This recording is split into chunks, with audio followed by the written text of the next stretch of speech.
Hey y'all, how's it going? I wanted to make this video to show you a workflow that I have come up with in the past couple of weeks.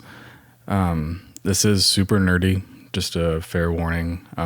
Also realize that the quote problem that it's addressing is a minor inconvenience, but I'm a naturally organized person, so this has been really cool to build out and get it going, because I use it now, and it's cool that it's all custom, and it's pretty much free except the OpenAI API cost. But we'll look at that in detail in a minute.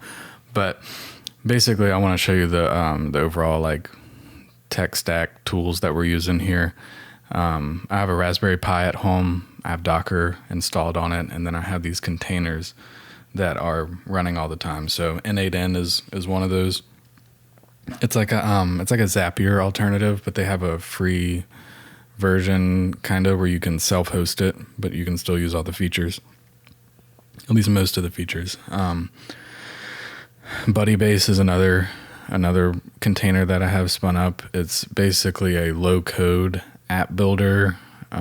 Think like Bubble, if you've heard of that, or Flutterflow or Retool, something like that. And MongoDB is another one. This is a document style NoSQL type of database, which is really good for what I'm trying to accomplish here. And then Cloudflare I have here just so I can access these services outside of my home network. So they have like a tunneling system. I'm not really entirely sure how it works, but basically I can connect a custom domain to it and then access that outside of my home network, which is really cool. And we'll go ahead and dive into the n8n workflow here, and kind of go step by step, and I'll show you how it works. So let's go ahead and head over here, and let's zoom in to step 1, which is a webhook. So that's the trigger of this workflow. And right now it's listening for a test event. And I'll go ahead and do a screen recording on my iPhone so you can see how this works. So really what I'm going to start with is just going step by step on each one of these workflows, and you can kind of see what we're accomplishing throughout. It's kind of hard to explain, but basically I was having an issue where I would get a ton of tabs open on Google Chrome, and they were all like unorganized, different categories like research topics or shopping or GitHub repos, articles, and it would just kind of be all over the place. I'd put them in Apple Notes, but then after a little bit, I'm like, why did I save this? And it became kind of cluttered, and this is an attempt to solve that. So when I have my tabs here, I just have 3, but it can really be as many as we want.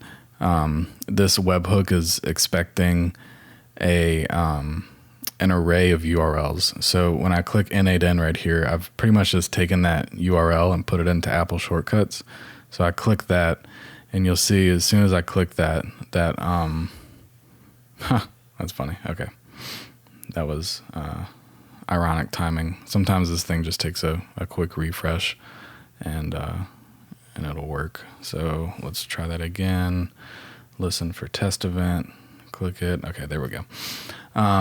So you'll see here the 3 URLs that I put. One's just like a journal, one's Docker documentation about networking, and the other one is a Raspberry Pi accessory review. So right here you can see that the URLs are here, and they're separated by this delimiter, a /n. So we from here, the input was the array of URLs, and now the output goes into this edit fields, and this turns all that unstructuredness into a list of URLs that we can actually work with. And that takes the single array and splits them into 3 separate items, or however many URLs we have. And this next step is actually I use this really cool resource here from Oscar. He created a video about basically how to web scrape using n8n and Puppeteer, and and then deploying that function inside of Google Cloud Functions. So that's what this part does. So it basically runs however many items that there are. That's how many times it runs, and then it hits that function and then returns the raw text from whatever URL we have. So let's just go ahead and test that step. Might fast forward. Sometimes this takes a while depending on how much content is on each one of those pages. But this is super cool. It's as far as I can tell, it's pretty cheap as far as the Google Cloud function cost. But yeah, you can see here, this is the raw text from the journal. It's a shopping link for a journal. This is the raw text from the Docker documentation, and then down here is that Raspberry Pi accessory review.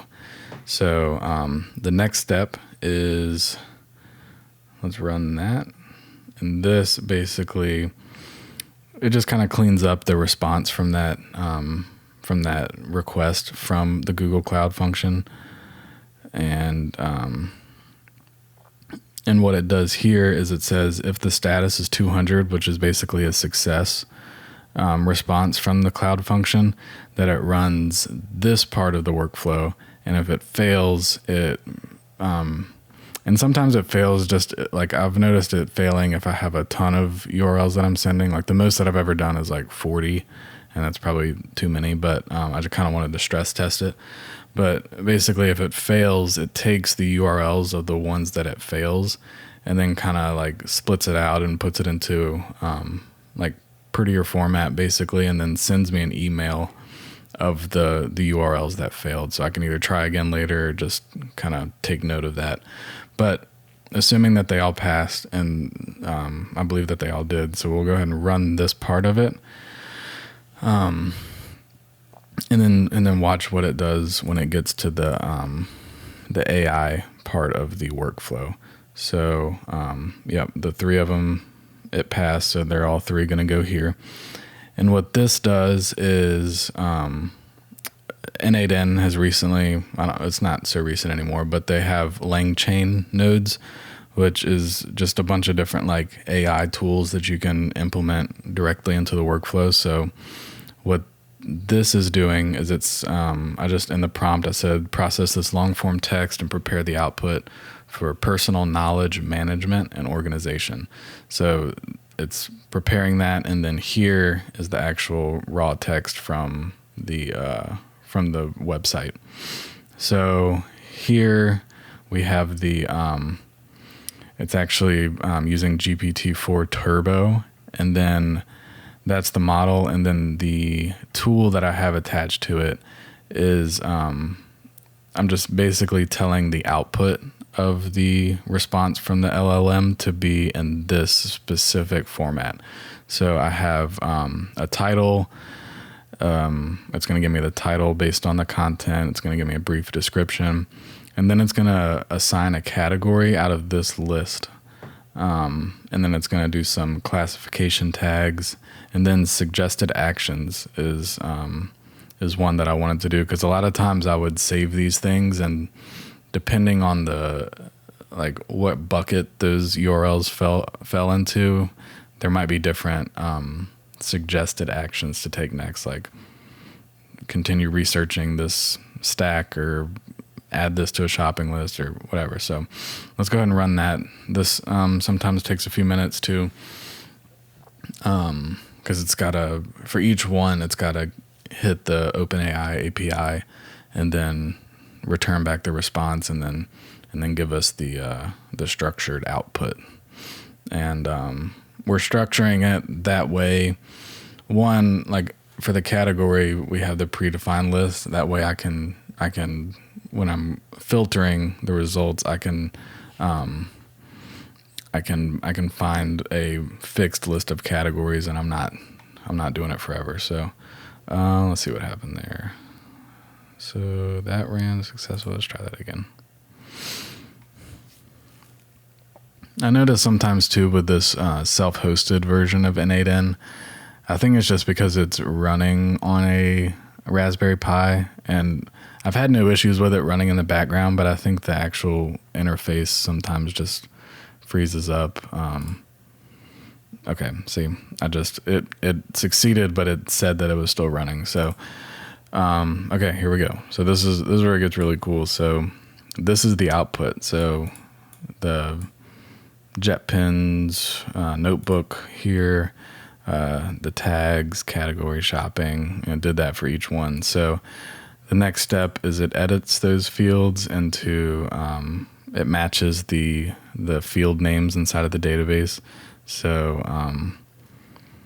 it really just takes that output and then structures it more for the prep of the inserting into the database. So I also added URL and a timestamp, which is handy. And then the last step is just I'm putting the fields that I want it to insert, and then I just hit this, and then it's going to go and insert those documents into the MongoDB database. Actually, it didn't know what to do because I need to, oh no. Okay.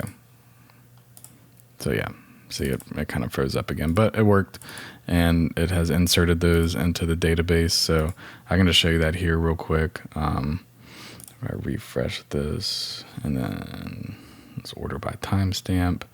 Okay, here you go. There's the three of them. So those are the three. We get the URL, timestamp, all that stuff. We can go in and look at the details, but let me show you what I'm doing inside of Budibase just to give me a better user interface than going into like a database management tool. So inside of Budibase, I've created this thing where basically I can go in and view all of the resources that I have. So let me refresh that. Okay, yeah, there we go. There's the three right there. I have put the classification tags down here as an array of tags. So yeah, you can see detailed guide to Docker networking. This is a review and setup guide for the base. And this is a, and here I can click the URL and actually visit those. So yeah, this is, to me, this is super cool. I know it's really nerdy, but I can also add custom filters. I can see the last one day. I can just see those things. This is something I did this morning. It's just it's a web scraper library from GitHub. But basically, that's the overview. This is a little longer than I want it to be, but it's fine. If there's any interest for a further in-depth, maybe like setup guide to do something like this, let me know. But yeah, just wanted to share it, and leave a comment if you have any thoughts or suggestions for improvements, because I know inside of n8n there might be some steps that I'm not really needing to do. This is my first like from scratch workflow that I created. So yeah, just comment if you have any suggestions, and I will talk to you later.